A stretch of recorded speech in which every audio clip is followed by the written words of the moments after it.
was at a board meeting earlier this year, and during the question and answer time between the auditor and the board without management in the room, I was asked the following question.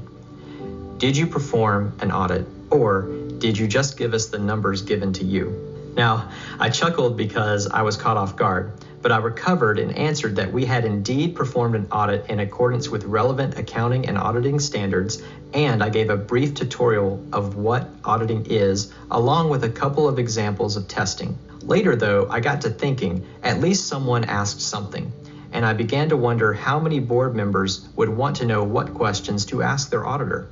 During an audit, there are required communications that happen between the auditor and the governing board of directors. The first appropriate time for questions is at the beginning of the audit in the planning stages. In this planning stage, it would be appropriate to ask the auditor the following questions. If the audit firm is new, you could ask how they are going to deal with the prior year auditor and how they can help make that transition smooth.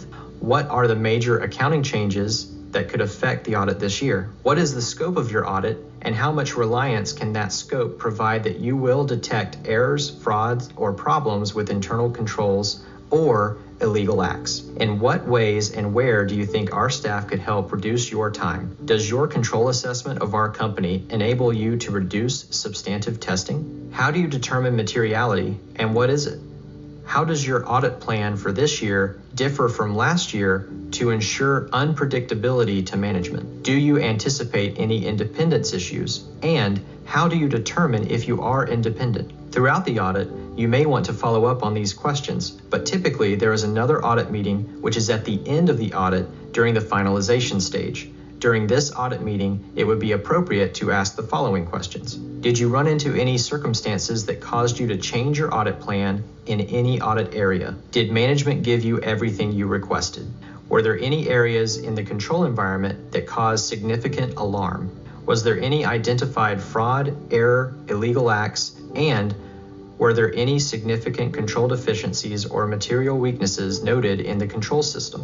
What type of opinion are you giving, and why? If any disagreements happened between you and management, how were they resolved? Were any adjustments that you proposed not made? Are there any matters remaining? As far as accounting principles, were there any that changed, and are our policies in line with best practices?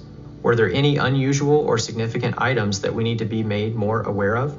How is your perception of management's attitude toward internal controls? As far as the fee goes, what percentage is our fee in relation to the total fees earned by your firm? What could we do to lower your time and the audit fee next year? How did the audit fee compare to the estimated total? Is there anything else that should be discussed with us? You may be putting your auditors on the spot with questions like these, but any quality auditor should be able to answer these questions.